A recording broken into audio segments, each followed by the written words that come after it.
What is going on, man? Welcome back to a special segment of mine called On the Rocks. And this is Bourbon and Boxing. I am your host, Jeff, man. This is my weekly bourbon review, guys. I pick a bourbon every week, man, and I'm going to break it down for you guys.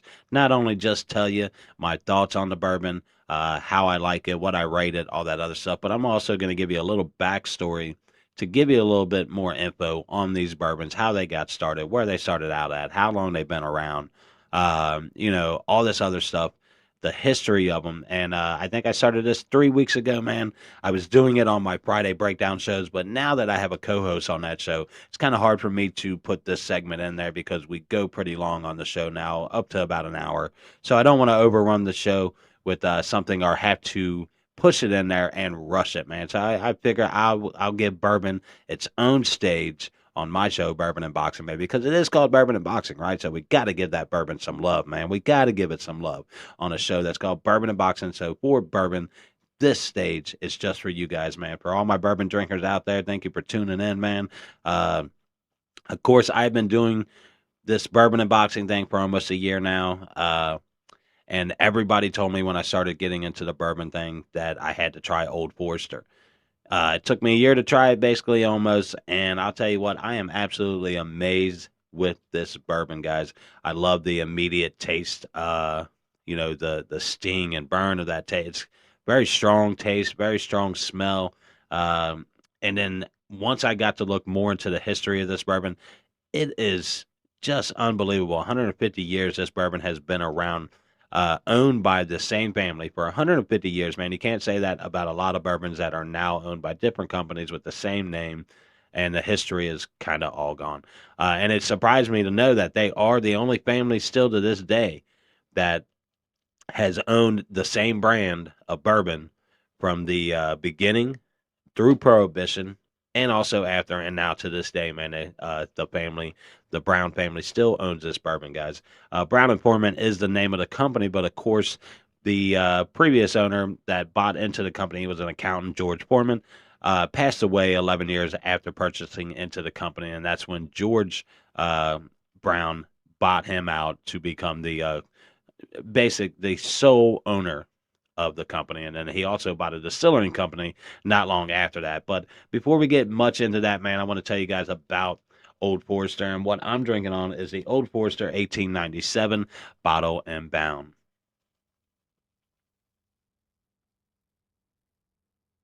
And as you guys can see, I have enjoyed this whiskey this week, man. It is very, very just a very unique taste to it, man. Like I said, it's got a nice fruitfulness to it, but it also has like a sweet and spiciness to it. And I'm a huge sweet and spice type fan when it comes to my food and all that kind of stuff. And I guess I like the same with my bourbons because the sweetness and the spiciness of this bourbon really kind of sets it apart from a lot of other bourbons, man. It has its own unique taste. I really love that, and it has a nice little oak taste that I really, really enjoy in my bourbons also. So I had to definitely give this bourbon some love and give you guys a little bit of backstory, man. Of course, there was two brothers who started this company. Uh, you had George Garvin Brown, and then you had his brother, which had a really, really long name, John Thompson Street Brown Jr. Yeah, John Thompson Street Brown Jr. was his half brother. Now, George Brown, he worked for a pharmaceutical company for the longest time. He was running product for him as a salesman. He would run whiskey for him, and he always heard the doctors talking about how the whiskey wasn't strong enough, man. It wasn't a good quality whiskey. So after years and years of hearing it, he got a kind of a spark into his system that, hey, I want to create a good quality product that we can sell to these doctors and give patients a good quality whiskey. So he got with his stepbrother or his half brother, and he said, "Hey, ask him if he wanted to join." They both joined up to create what they called Old Forester, which they named after a doctor from Louisville, Kentucky. I'm pretty sure George probably worked for him, but he was a very prominent doctor from Louisville, Kentucky, and they named it after him. I don't really know why, but I guess because his name was highly associated around the area, it would help them also sell their whiskey. That's the only thing I could really get out of that. I guess to make it medical also. But look, the two brothers, During the early days, the brothers did not distill their bourbon. They used three different companies to distill their bourbon, and then they would blend those bourbons together to make their own bourbon. Then they started doing something that nobody else was doing at the time. They started bottling their bourbon, putting their own signature on it after they would close it up, and then send it out in packaging. Nobody at this time was using bottles because the process to do bottles, you had to do a blow, like a hard blow on the glass, fire blown on the glass. So it was very expensive to create the bottles. And then there wasn't the technology wasn't really available at that time to be able to do this on a consistent basis and make it cost effective. That was the biggest reason why a lot of people didn't do it was the cost. It would cost you a lot of money to make these bottles. So if you were trying to make money, this might be a way. It was something that just seemed not to work that well. But these guys made it work for them. They had their own company, bottling company downtown Cincinnati, or downtown Louisville on Whiskey Row, uh, where they have now reopened their company in the same spot, same building, everything, which is pretty cool, I think, after reading into it. But look, man, they decided that, hey, we're different, man. We're going to bottle our bourbon, which is going to give it a nice little flavor, make it look nice when you can see that caramelized to it and all that kind of stuff. So from there, the two brothers continue to do business together, running out of three distilleries, bottling their own bourbon, sending out, packaging themselves. But then the one brother, John Thompson, decided he wanted to separate from the company, and he left the company later on in before the 1900s. I want to say 1800 and something. He left the company, and then that's when Brown reached out to a former guy that he worked with who came into the company, changing the name once again from Brown Company to another company. Long story short, that guy ended up selling his part to an accountant named George Foreman, which is funny, bourbon and boxing, and George Foreman is one of the owners uh, of this whiskey he bought in. It wasn't the same George Foreman guy, so calm down. Calm down. Get your britches in. It wasn't the same George Foreman, idiot. No shit. It was 1800 or 1901. Yeah. I think it was no. Yeah, 1901 is when he died. It was 1890 when he purchased into the company. He bought out the other owner, and then that's when it became Brown Foreman, and that's what we know it as today. Because at that time, Brown had went ahead and licensed all the rights to the name. They got it solidified and all that kind of stuff. So I guess once they did that, they decided, hey, we're not going to go back and change the name. There's no reason the money and all that kind of stuff. But Foreman was with the company for about 11 years as an owner, and then he passed away. And that's when Brown bought out the rest of his shares and ownership and became the sole owner of the Old Forester Company. Now, of course, 1917 was few years before Prohibition had passed, and George uh, Brown passed away. The company went over to his son, who continued to run it through the Prohibition years, which hit in 1920. George's biggest fear was that Prohibition was going to kill the company, but his son found a way to make them one of the very few companies that was allowed to continue to produce their product and sell it medically to doctors and everybody else in the country. So they found a way to stay open by during Prohibition, which many companies weren't able to do. And that's probably why we did lose a lot of good bourbon companies during that Prohibition time, because they just, they didn't have the privilege that the Foresters had already had, the Browns had already had, not the Forester, but the Browns had already had producing and making this bourbon. They were already on the scene, obviously had the right connections, and was able to be one of the, I think, six companies that were allowed to stay open during Prohibition to make medical medical uh, bourbon. But hey, man, let's pause for a second before we get more into this story, because it's a huge story, man. I had to cut a lot of it out. I wouldn't mind going on to the site and kind of reading some things off to you guys, because there was so much to it, man. Like I said, they did survive the Prohibition years because they were able to still produce their alcohol through their licensing and medically. So that was one way that they survived that.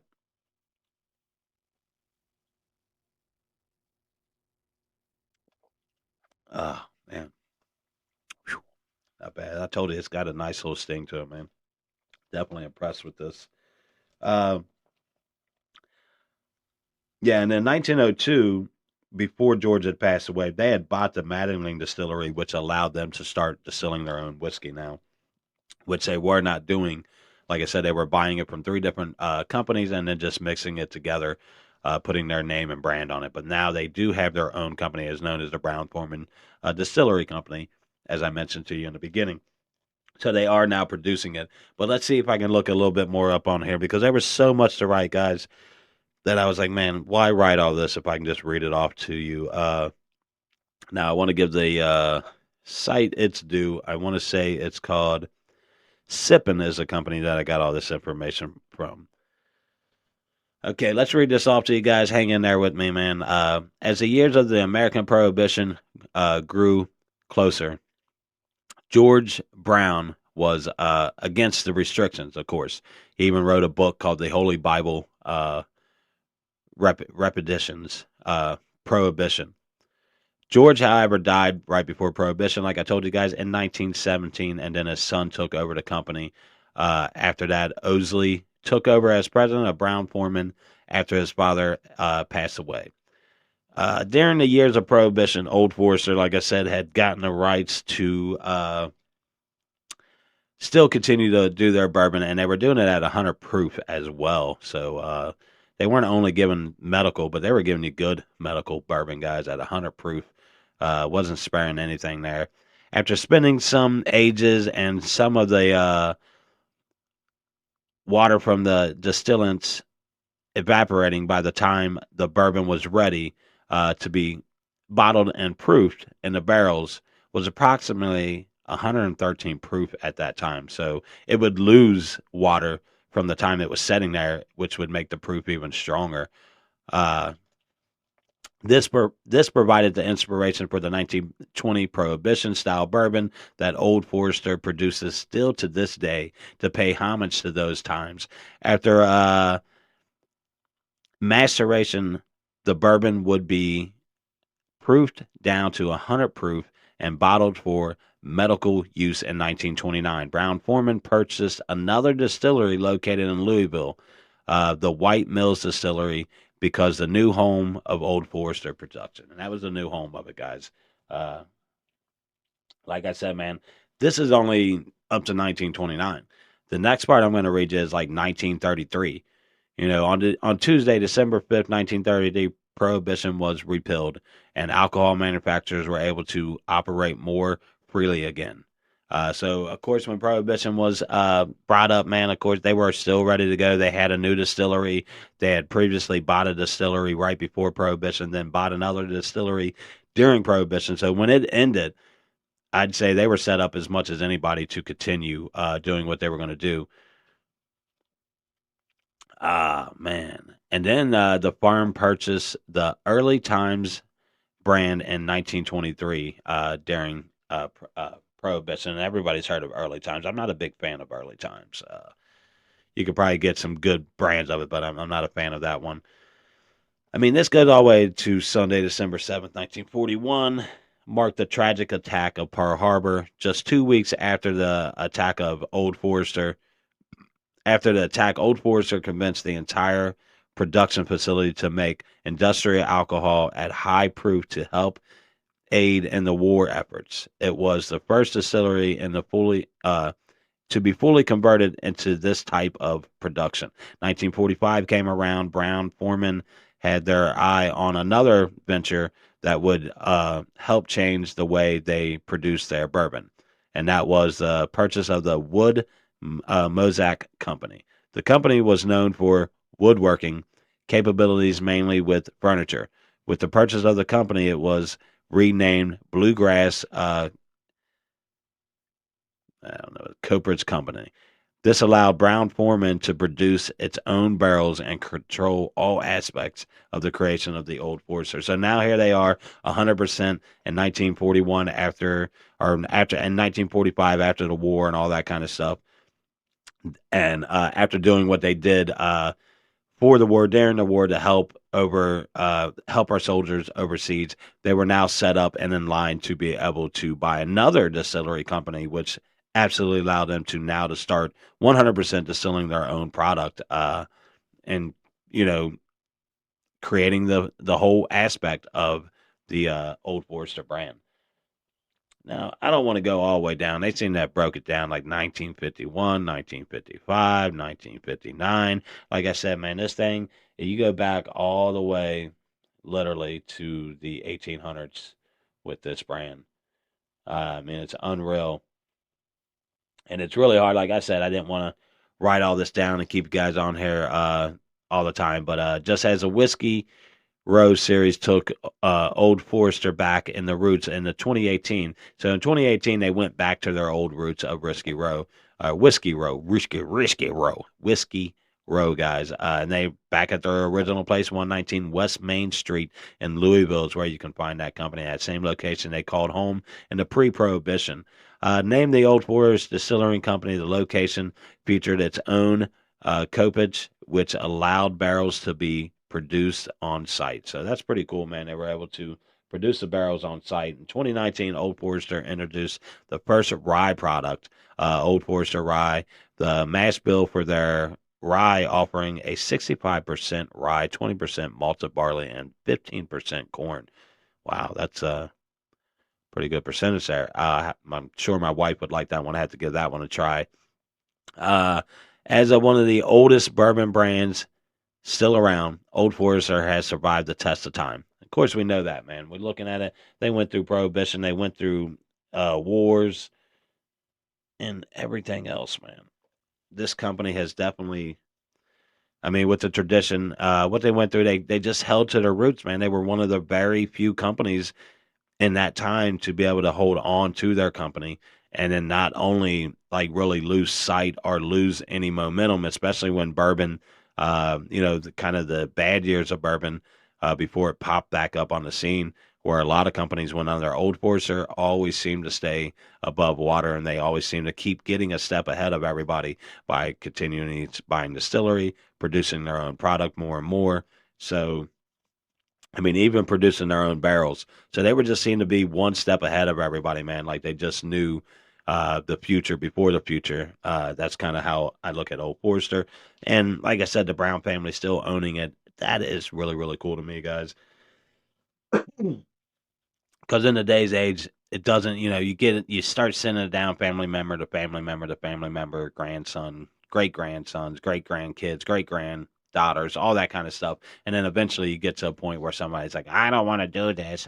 And they sell the company, which it sucks because if you don't want to do it, just let somebody else do it. Keep that kind of, if that's your name, keep that name, man. That's a great tradition to have for your family and stuff like that. And a great money that the money coming in from stuff like that. I'm sure the Brown family has absolutely they're living a good life, I'd say. But look, man, I'm going to give you guys my personal thoughts on this stuff. Like I said, the smell, I told you earlier about that. It's a blast of fruit with a complementing floral and a little bit of a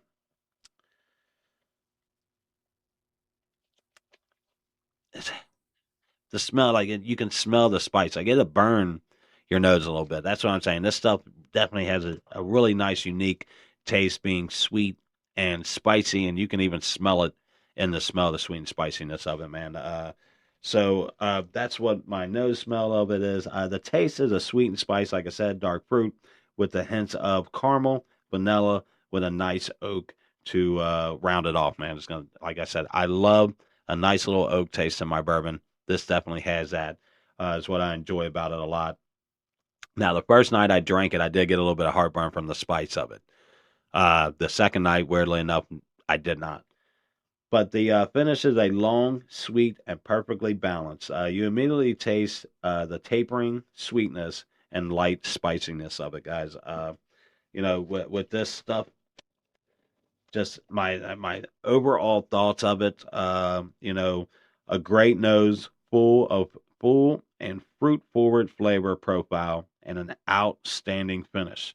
Make this a premium bourbon worthy of its tribute to the Bottle and Bound Act of 1897. For me, I give this a 90 out of 100. I love the whiskey itself, but it has to be something really, really special for me to give you 100 on it. But 90 to me is a great score for it because it's up there with some of the best whiskey I've had. And I would call this brand here a premium whiskey, the 1897. I would call that a premium whiskey. It has a great taste to it, man. It lives up to the name of Old Forester, man. Something to be proud of for sure. Old Forester 1897. If you haven't tried it, get out there, give it a try. A sweet and spiciness that you haven't tasted in anything else. Very unique on the taste. Uh, Matter of fact, I'll give it a 95 out of 100. And that's not me being generous. It absolutely earned it, especially when you look at the 150 years, the same family owning it. Hats off to that, man. Hats off to Old Forester for producing such a great bourbon as they have done for 150 years, and they continue to do it, man. So hats off to you guys. And once again, man, thank you guys for joining me on this segment called On the Rocks, baby, where I review my bourbon every week. I hope you guys join me weekly for this, man, and we'll sip on our bourbon together, and I'll get a little bit more in depth each week on our bourbons, man, and I'll try to branch out and find different ones. If there's one out there that you think I should try, please comment below. Let me know. I'll definitely give it a try. One week, I'm going to let you guys pick the bourbon I should review for the week, as long as it's a reasonable price, man. I am not rich, so please don't suggest 150, 200, even $100 bourbons. Uh, I don't really have that type of money to go out and buy $100 bourbon or 150 to $300 bourbon. So don't suggest those bourbons. Keep it real with me, man. Keep that bourbon around $50 at the most is what I like. 60. Sometimes, I'll pay $70 for a bourbon. I have really enjoyed that bourbon. But like I said, man, just try to keep it reasonable on your suggestions, but pop in there on what you guys are drinking on, man. Something I may not have tried, something you might want me to review, and I'll review it for you guys. And if you're a whiskey company out there, a bourbon company out there, man, and you want me to review your bourbon, don't hesitate to hit up my email, contact me, and we can talk about how I can purchase that product or how I can get a hold of that product from you guys, and I'll review it on my show for you, man. But once again, man, thank you guys for joining me for my segment on the rocks, baby. Let's take this sip together, and let's end the show. Once again, I'm your host, Jeff. This is Bourbon and Boxing, where we're going to give our bourbon some love today on this separate segment. And like, subscribe, follow, all that stuff. Thank you, guys.